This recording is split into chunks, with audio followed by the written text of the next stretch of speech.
انسان کے جسم سے روح جب الگ ہو جاتی ہے تو یہ کہاں رہتی ہے، اس کا مقام کیا ہے، اور اس روح کے متعلق ہمارا اسلامی عقیدہ کیا ہونا چاہیے۔ میں نے پچھلے کئی دنوں قبل غالباً روح کے متعلق کوئی بیان دیا تھا، اس پر کچھ سوال بھی مجھے آیا، اس کا تصفیہ بھی کروں۔ بعض لوگوں کا عقیدہ ہے کہ فلاں کے جسم میں روح آتی ہے، فلاں کی روح آتی ہے، اور اس کے جسم میں حاضر ہو کر کے فلاں بولتے ہیں۔ ان تمام کے معاملات کیا ہوتے ہیں؟ اس کو ایک صاحب نے ایک واقعے سے نقل کر کے دلیل کے طور پر پیش کیا کہ روح کسی کے جسم میں آ سکتی ہے۔ اس سلسلے میں آج آپ سے گفتگو کرتا ہوں، اور ہمارا تعلق جو ذکر کی مجلس کا ہے یہ زیادہ سے زیادہ روح سے ہی ہوتا ہے۔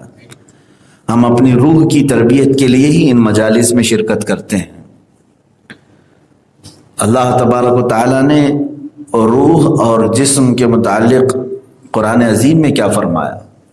پہلی بات تو یہ ہے کہ روح کے متعلق رب تعالیٰ فرماتا ہے، رسول اگر آپ سے کوئی روح کے بارے میں سوال کرے تو آپ فرما دیں، یسألونک عن الروح قل الروح من امر ربی، آپ فرما دیں کہ روح یہ اللہ کا حکم ہے، اللہ کا حکم ہے۔ اسی سے یہ بات ثابت ہوتی ہے کہ روح کو فنا نہیں ہے، یہ عقیدہ یاد رکھ لیں، روح کو فنا نہیں ہے۔ باقی دنیا میں جو کچھ بھی ہے سب فنا ہونا ہے، یعنی جسم ہمارا فانی ہے، فنا ہو جائے گا۔ دنیا میں جو کچھ بھی ہے، زمین، آسمان، چاند، سورج، یہ سب کو فنا ہے۔ روح چونکہ اللہ کا حکم ہے اور اللہ کی صفت یا اللہ کا حکم، کوئی فانی نہیں۔ جیسے قرآن پاک بھی، اس کو بھی فنا نہیں ہے، وہ ہمیشہ باقی رہنے والا ہے۔ قرآن کا مطلب آپ یہ نہ سمجھیں جو اوراق ہیں، جو چھپا ہوا ہے، یہ تو ورق بوسیدہ ہوتے ہیں، ہم انہیں دفن بھی کرتے ہیں، پانی میں بہاتے ہیں۔ قرآن کا مطلب یہ نہیں ہے، قرآن اللہ کا علم ہے جو اللہ کے علم میں موجود ہے۔ یہ سارے اوراق بھی ختم ہو جائیں تب بھی قرآن ختم نہیں ہوگا، اس لیے کہ وہ اللہ کی صفت ہے، وہ ہمیشہ باقی رہے گا۔ بعض لوگ یہ کہتے ہیں کہ روح بھی فانی ہے، فنا ہو جائے گی، یہ غلط عقیدہ ہے۔ اعلیٰ حضرت فاضل بریلوی رضی اللہ تعالیٰ عنہ نے فرمایا، جو روح کو فنا مانتا ہے وہ بد مذہب ہے، بد عقیدہ ہے۔ اب بات یہاں سے شروع کی جاتی ہے کہ روح کے قبض ہونے کے بعد یہ کہاں جاتی ہے۔ دو فرشتے ہیں جن کے حوالے کی جاتی ہے، دونوں الگ الگ فرشتے ہیں۔ مومنین کی جب روح قبض کی جاتی ہے تو ایک فرشتے ہیں رمیائیل، جن کے حوالے کی جاتی ہیں ساری روحیں، اور کافروں کی جب روحیں قبض کی جاتی ہیں تو ایک فرشتہ ہے دوما نام سے، اس فرشتے کے حوالے ہوتی ہیں۔ اب یہ دو فرشتے ڈیوٹی پر مقرر ہیں ان روحوں کے لیے، خازن جیسے خزانے کی حفاظت کی جاتی ویسے وہ روحوں کی حفاظت۔ اور فرشتہ کوئی بھی اللہ کا ایک بال برابر بھی اللہ کے حکم کے خلاف نہیں کرتا، وہ اپنے کاموں پر مکمل پہرے داری دیتے ہیں۔ تو مومنین کی روحیں قبض ہونے کے بعد فرشتے کے تابع ہیں، لیکن فرق یہ ہے، حدیث پاک میں حضور اکرم صلی اللہ تعالیٰ علیہ وسلم نے ارشاد فرمایا، مومنین کی روحوں کو اللہ آزاد فرماتا ہے، وہ جہاں چاہیں سیر کرتی ہیں۔ بعض مومنین کی روحیں سبز پرندوں کی شکل میں جنت کی سیر کر رہی ہوتی ہیں۔ جو آپ نے دیکھا نا کہ بہت سارے خواب آپ نے سنے کہ فلاں کو ہم نے جنت میں دیکھا، فلاں جنت میں ٹہل رہے تھے، یہ سب معاملات روحوں کے ہیں۔ اب تک تو جنت میں کوئی انٹر نہیں ہوگا، جب حساب کتاب ہوگا قیامت کے دن تب جنت میں جائے گا۔ لیکن جن لوگوں کو دنیا میں انتقال کے بعد لوگوں نے جنت میں دیکھا ہے، یعنی وہ ان کی روحوں کو دیکھا ہے، روحیں سیر کرتی ہیں جنت کی۔ یہ مومنین کی روحیں ہیں، ان کو اختیار ہے۔ اور قرآن پاک میں دو آیتوں میں یہ الفاظ بھی آئے ہیں، کلا ان کتاب الابرار لفی علیین وما ادراک ما علیون، اور ایک میں ہے ان کتاب الفجار لفی سجین وما ادراک ما سجین۔ علیین اور سجین یہ دو وادیاں ہیں۔ علیین میں تمام مومنین کی روحیں پہنچ جاتی ہیں۔ یہ کہاں ہے علیین جگہ؟ 7ویں آسمان کے اوپر علیین اس جگہ کو کہتے ہیں۔ یہ مومنین کی روحوں کے رہنے کی جگہ ہے۔ فرشتہ ہے رمیائیل جو ان کی حفاظت پر مامور ہے، لیکن وہ آزاد بھی ہیں۔ وہ روحیں علیین میں پہنچائی تو جاتی ہیں، آزاد ہے۔ جنت کی سیر کرنا چاہیں سیر کریں۔ اور ایک حدیث میں ملتا ہے کہ چاہے زمزم کے کنویں کے پاس ہزاروں مومنین کی روحیں ہوتی ہیں، وہ وہاں پر ہوتی ہیں، کچھ خانہ کعبہ کے پاس، کچھ رسول اقدس صلی اللہ تعالیٰ علیہ وسلم کے روضے کے پاس۔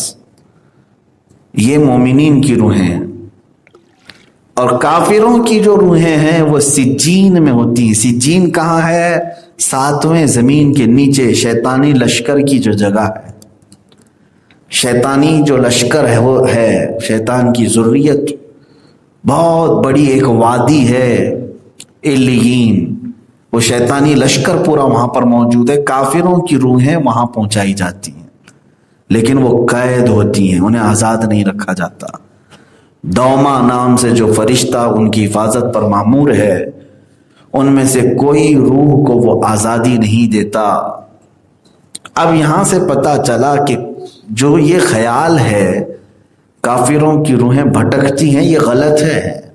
وہ تو مرنے کے بعد اور زیادہ قید میں جاتی ہیں، وہاں سے آنے کا سوال ہی نہیں ہوتا۔ کافروں کی روحیں قید میں ہیں، مومنین کی روحیں آزاد ہیں۔ آزاد ہے اس کا مطلب یہ بھی نہیں کہ جس پہ چاہیں سوار ہو جاتی ہیں۔ تناسخ ارواح کا عقیدہ کفر ہے، کفر۔ تناسخ ارواح کسے کہتے ہیں؟ جیسے فلاں کی روح فلاں کے جسم میں آ گئی، یہ عقیدہ رکھنا کفر ہے، اسلام سے نکل جائے گا بندہ۔ لیکن بہت سارے لوگ جہالت کی وجہ سے ان تمام معاملات کو سچ مان لیتے ہیں، اور کچھ علاقوں میں ایسا ہوتا بھی ہے۔ پریکٹیکلی طور پر لوگ کہتے ہیں کہ آپ بتائیے ان کے جسم پر کون آیا ہوا ہے۔ مثال کے طور پر آپ کے محلے سے کسی کا انتقال ہوا، یہاں پر کسی کا انتقال ہوا، اب آپ کے گھر میں مثال کے طور پر آپ کسی کی دادی تھی، دادی کا انتقال ہوا، انتقال کے بعد کہاں ہے آپ، کہاں رہ رہے ہیں؟ پارک سائٹ وکرولی میں رہ رہے ہیں، اور پھر ممبئی میں، ممبئی سینٹرل میں جائیں، وہاں کسی ایک عورت کے جسم پر وہ یہاں کی دادی آئی ہوئی ہے۔ وہ کیسے پتا چلا؟ وہاں کے گھر والوں کے پاس ایک خاتون ہے جو بڑبڑا رہی ہے اور کہتی ہے میں پارک سائٹ میں رہتی تھی، فلاں مجھے فلاں نے مارا ہے، فلاں نے وہ کیا ہے، میری 4 بہنیں ہیں، میرے 2 بھائی ہیں، وہ سب پورے یہاں کے خاندان کی ڈیٹیل بتا بھی رہی ہے۔ تو وہاں کے لوگ پتہ کرتے ہوئے یہاں آ گئے، پوچھا کہ یہاں کوئی ایسی خاتون تھی؟ تو لوگوں نے کہا ہاں تھی۔ کہاں ہے؟ کہا انتقال ہوا۔ ارے انتقال ہوا؟ وہ تو ہمارے گھر میں ہماری فلاں خالہ کے جسم پر آتی ہے اور تمہارے گھر کے سارے قصے بیان کرتی۔ اب ان لوگوں کو یقین ہو گیا کہ دادی جو ہے فلاں خالہ کے اوپر آتی۔ کیسے یقین ہوا؟ آپ بھی اس جگہ پر کھڑے رہیں گے تو یقین ہی کریں گے کہ وہ ممبئی میں رہنے والی ایک عورت وکرولی کی کسی گھر کے بارے میں کیسے جان رہی ہے۔